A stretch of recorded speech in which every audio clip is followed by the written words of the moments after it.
Bon après-midi à tous et bienvenue à cette édition du 13h. Tout de suite, les titres à la une de ce journal. Dans la ville de Tchang, les mototaximens sont en colère. Ces derniers ont observé un mouvement d'humeur hier pour protester contre la pression mise par les agents communaux pour le paiement des impôts, l'état des routes, mais surtout l'attitude des agences de voyage. Elles sont accusées par ces conducteurs d'effectuer le ramassage des clients jusqu'au centre-ville. Un peu plus de 3 ans de bons et loyaux services dans notre pays et l'ambassadeur de France au Cameroun, arrivé en fin de séjour, s'en va. Il a été reçu ce matin par le ministre des Finances. Louis-Paul Motazé a offert des présents à Gilles Thibault pour lui dire au revoir. Le représentant du gouvernement et son hôte ont revisité en quelques minutes la coopération entre le Cameroun et la France. Et enfin, le 13h vous offre une page culturelle dense entre cinéma avec le film Malin, Malin et demi, humour également avec la Champions League du rire qui a vu le sacre de 2 humoristes à Douala-Bercy, entre autres.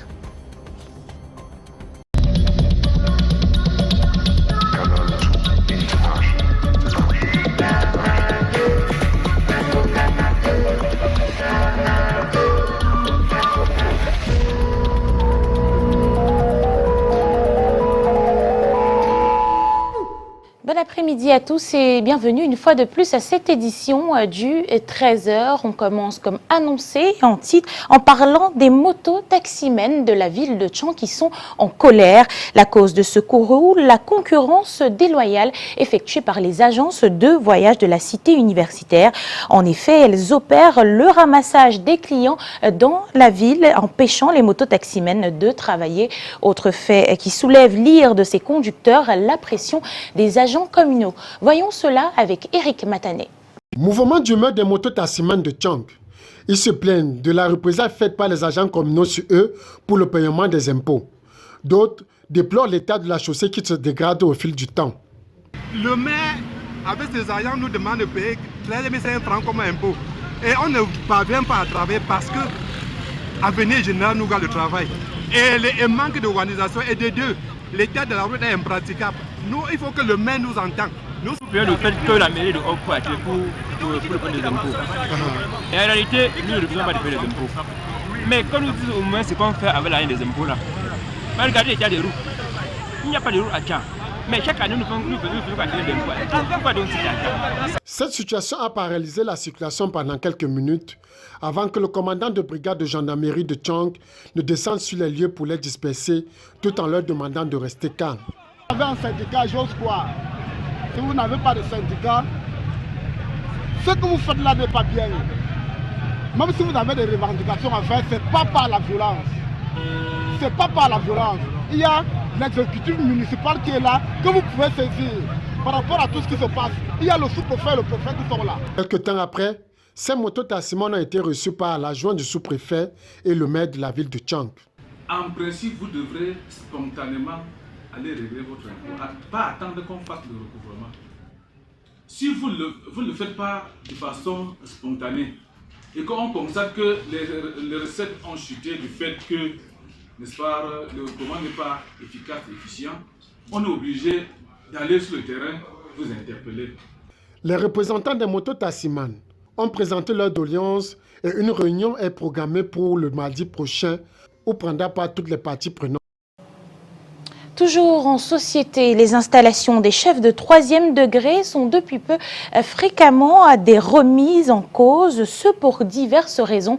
Au village Mengue à Edea, par exemple, malgré de vives contestations, Eding Bata Merveille a pu succéder à son défunt père. Avec Christian Bock, les détails de cet événement qui a été émaillé de remous.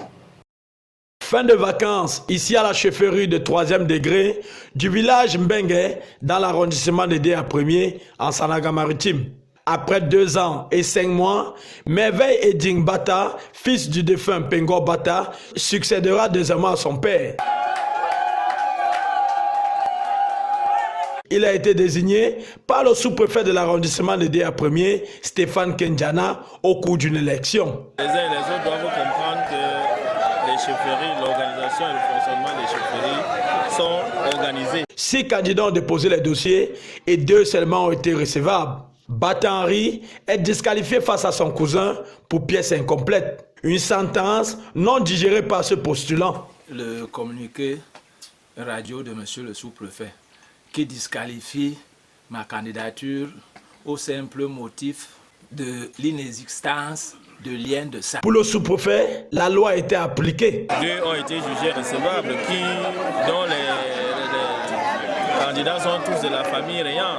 Nous avons demandé à l'un des candidats ou aux deux de nous fournir chacun son acte de naissance sur lequel nous avions l'intention de constater que tous étaient les fils du défunt chef. Vous avez constaté la défaillance du candidat Abatta Henri. Sécuriser les terres du village et ramener la paix et amour entre les populations sont là quelques recommandations de l'autorité au nouveau chef. Je suis le chef de tous. Je pardonne tout. Tout ce que j'ai entendu, tout ce qui a été fait, tout ce qui a été engagé, je pardonne tout. Âgé de 40 ans, Merveille Eding Bata est enseignant-chercheur des universités du Cameroun et père de 3 enfants. Le chef est mort, vive le chef. Je vous invite à présent à une séance d'introspection avec ce questionnement comment reconnaître son don et savoir l'utiliser. L'évocation vous laissera certes songeur, mais c'est un concept développé dans nos églises. L'église évangélique du Cameroun, justement, échange sur ce sujet avec des fidèles partant de l'assertion que nous possédons tous un don. Yasser Trésor Tanon nous en dit plus dans cet élément. Ceci n'est pas un culte, mais un échange important dans la maison de Dieu. Les fidèles de la paroisse du cinquantenaire de l'église évangélique du Cameroun à Makepe-Ronpoulin, dans l'arrondissement de Douala 5e, suivent attentivement ce jeudi le pasteur Jacques-Marcel Gahan-Guapa. Depuis une semaine, en soirée, des thèmes sont développés pour aider chacun à répondre à l'appel du Seigneur, mais surtout bien utiliser son talent pour le servir. Il y a une multitude de services qu'on peut rendre dans l'église. Ce soir, nous en avons évoqué environ 70. Vous comprenez que chaque chrétien peut s'engager à un plan, à un pan ou à un autre du service de Dieu dans l'église. Des vocations ne manquent pas. Certains en font déjà bon usage au sein de la paroisse. Je suis déjà dans le ministère d'ancienne d'église. Cela veut dire que je me suis détecté un don d'édification, d'enseignement. Et j'essaye de le mettre en œuvre à la mesure des moyens que le Seigneur me donne. Avec ces moments d'échange, plusieurs personnes comptent déjà laisser parler leurs dons. Moi particulièrement, j'ai envie d'œuvrer dans le social. Dans le social, c'est-à-dire j'aimerais être demain diacre, puisque le but, la finalité, c'est être diacre. J'aimerais être diacre beaucoup plus pour œuvrer pour les orphelins, ou alors pour les veufs ou les prisonniers. C'est ça ma vocation en fait. J'aime bien être au service de l'autre, apporter mon soutien.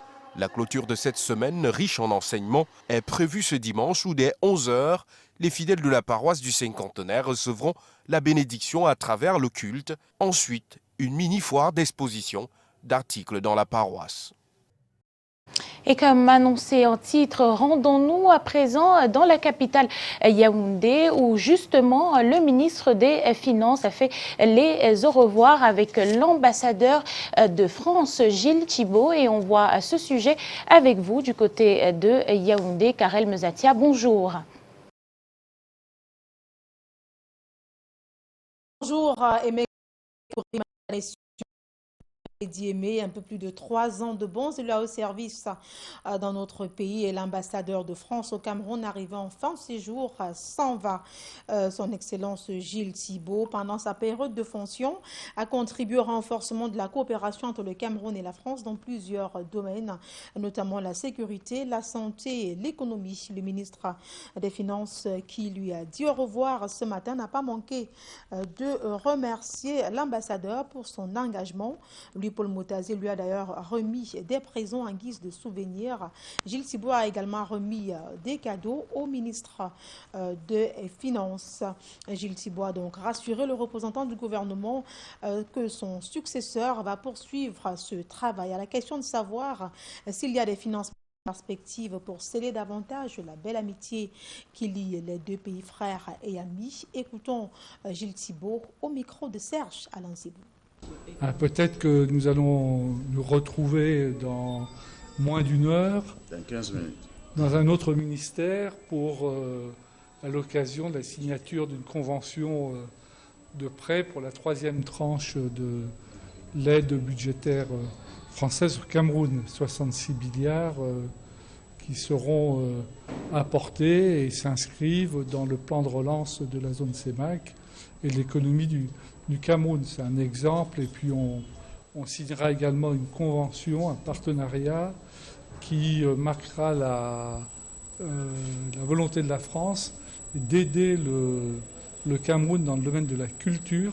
Là, on est sur un appui budgétaire de 66 milliards, mais on sera sur une aide moins importante, mais extrêmement symbolique, parce qu'en 2020, on aura la saison des cultures africaines à Paris, et on va aider le Musée national, un lieu symbolique et de la coopération et de l'amitié franco-camerounaise, aider à se rénover.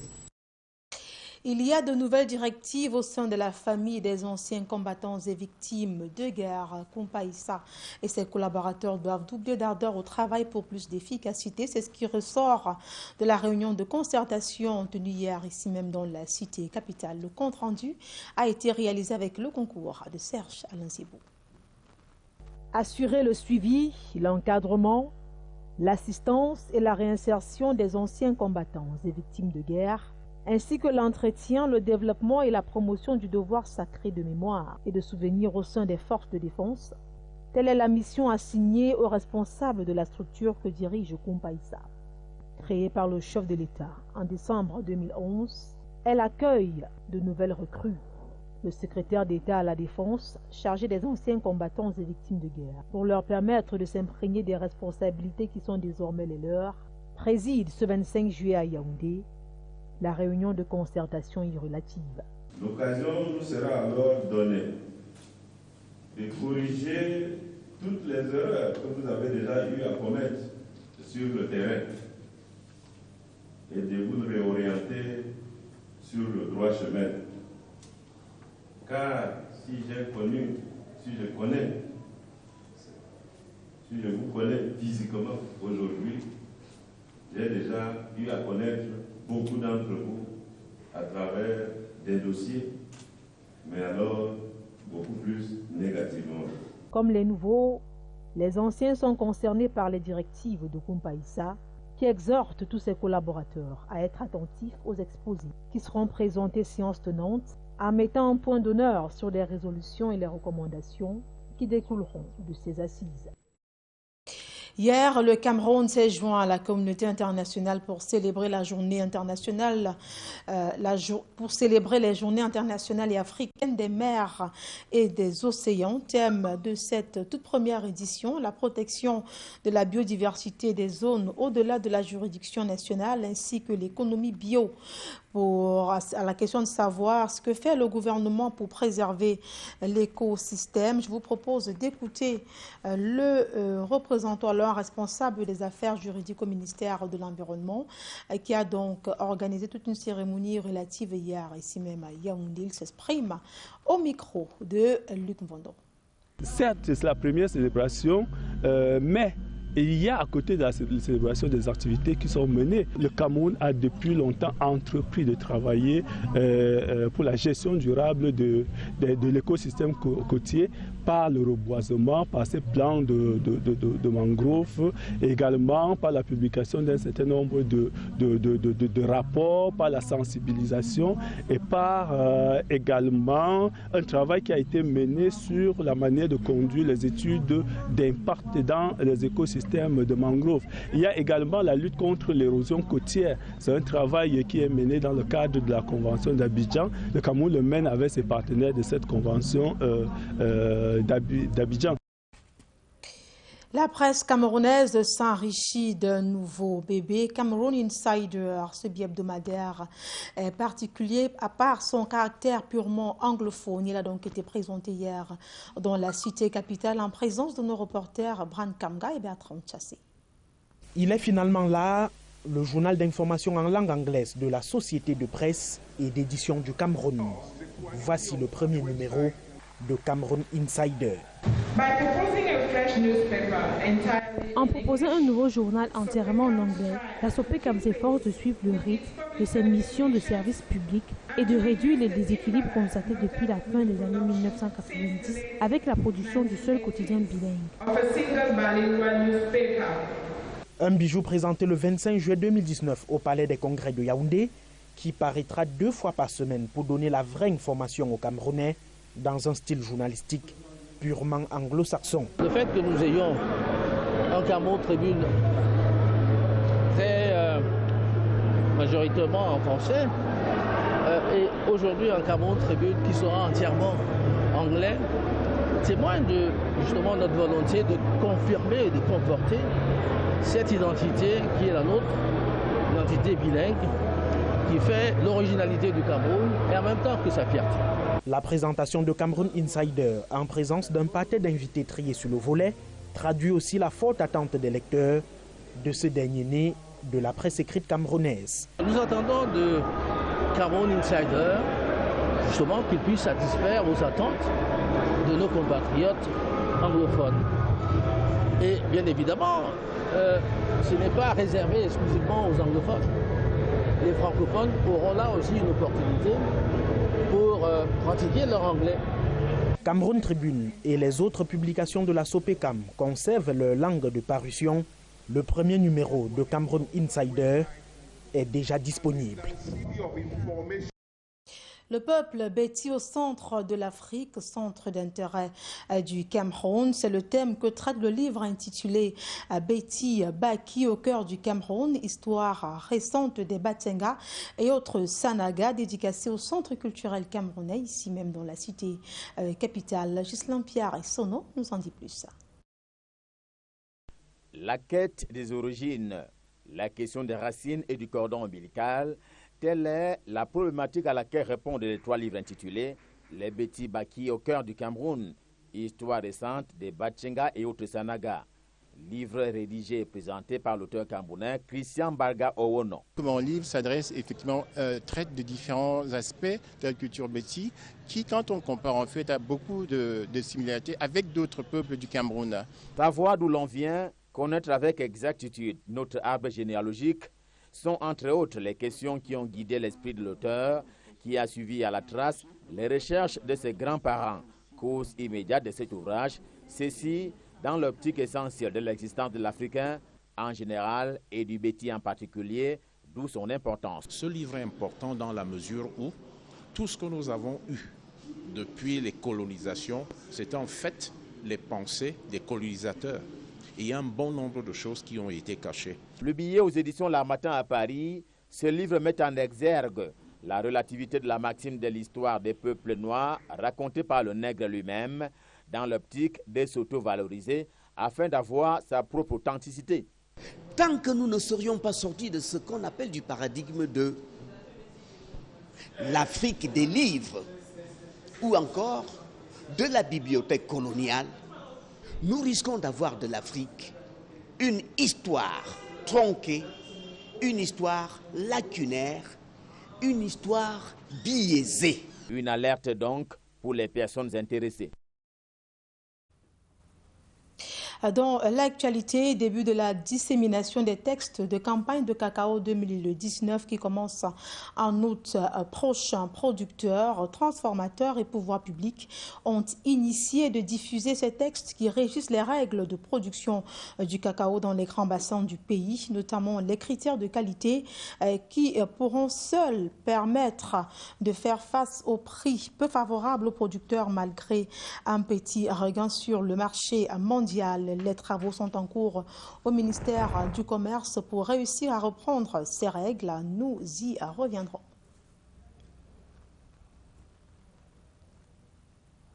Le temps pour nous de nous intéresser à la gouvernance foncière. Chorus pour le respect des droits des communautés. L'atelier du plaidoyer lobbying sur la stratégie nationale d'engagement du Cameroun a été ouvert ce matin à Yaoundé. En prélude, les acteurs ont donné hier une conférence de presse à laquelle ont pris part nos reporters Arnaud Gefak et Hubert Nouché. Un quatuor pour le panel. Parlementaires, chefs de communauté, acteurs de la société civile et chercheurs, des journalistes en face pour parler des questions foncières.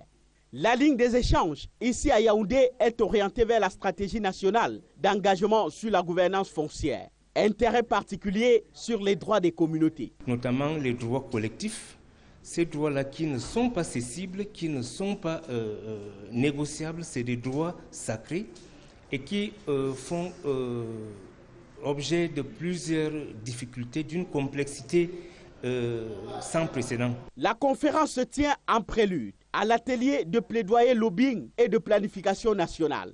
Avec la réforme foncière en cours, la société civile et tous les acteurs engagés dans la protection des droits des communautés sont en quête d'une participation absolue des peuples aux décisions qui les concernent.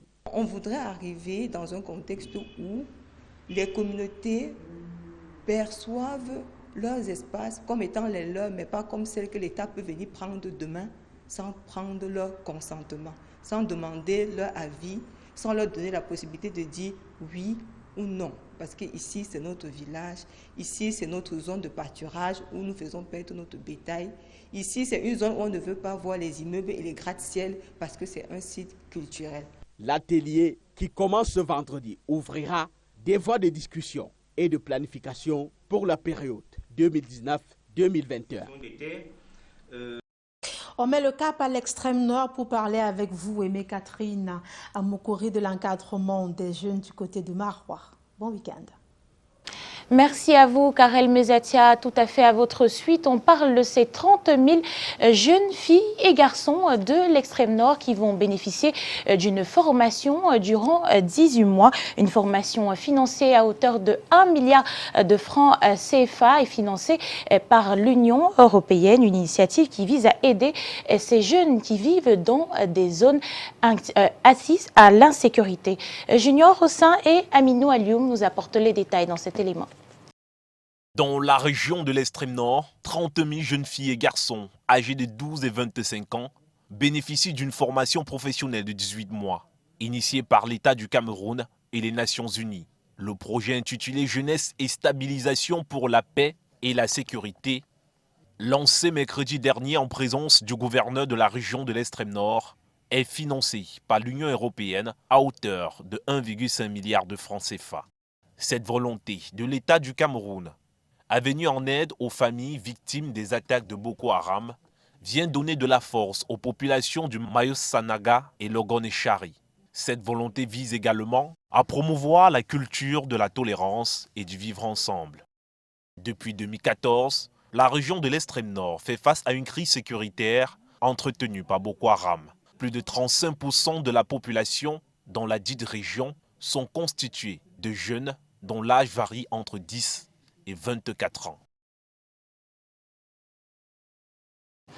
Le 13h ouvre à présent sa page culturelle et on commence en parlant de la Champions League du rire. Les humoristes Bitakola et Calaban sont les lauréats de la première édition de cet événement. L'événement organisé par l'humoriste Maketamsi à Douala-Bercy visait à récompenser ses pairs mais aussi à divertir le public de la ville de Douala. Les détails, c'est avec Patrick Ngwanya et William Nebou. La première édition de la Champions League du rire connaît une effervescence particulière dans la salle de spectacle de Douala-Bercy. Tu vends les arachides salés, tu sors avec un gars qui vend les fruits noirs. Ça ne donne pas. Cette compétition d'humour a connu la participation de 7 pépites épurées de l'humour. Bitakola, par exemple, ladies and gentlemen, please put your hands together once more to welcome right now this platform, this young talented comedian, call himself Mr. Bitakola. Rafa l'acteur, avec sa compagne Chungan Geneviève. Vous connaissez le titre du film? Pourquoi tu veux m'effrayer? Et Blaise Kalaba. C'est le jour où le gars a fait l'accident avec toi que tu comprends à quoi servent les 28 blousons là. Ont rivalisé d'adresse dans une bataille d'humour épique. Joue chaud comme le milieu du coquillon. C'est ça ou c'est Chapa? Au final, Bitakola s'en tire avec le trophée du champion, suivi de Blaise Kalaba.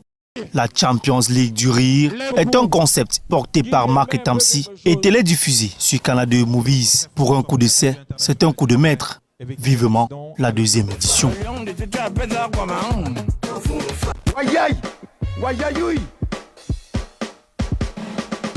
On the mix, arrangemento. Et on parle cinéma à présent. Ils seront au Palais des Sports ce soir pour la deuxième projection du film Malin, Malin et demi, un long métrage réalisé par le comédien camerounais Edouard Nonglacé. Mais avant, lui et son casting étaient à Douala-Bercy ce mercredi. Lille Piediou et William Nebou étaient de la partie. Douala-Bercy. Le public répond massivement présent à la projection du film à Malin, Malin et demi du comédien-réalisateur Edouard Nonglacé. Avant la projection proprement dite, le public est surchauffé par les prestations de Oga, Moustique le charismatique, Urich Takam. Ensuite vient le moment tant attendu, la projection du film en lui-même pendant plus de 2 heures. Les cinéphiles de ce soir sont plongés dans une histoire de patron mauvais payeur. Un sujet d'actualité apprécié de tous. Depuis quelque temps, on voit ce que le cinéma camerounais fait.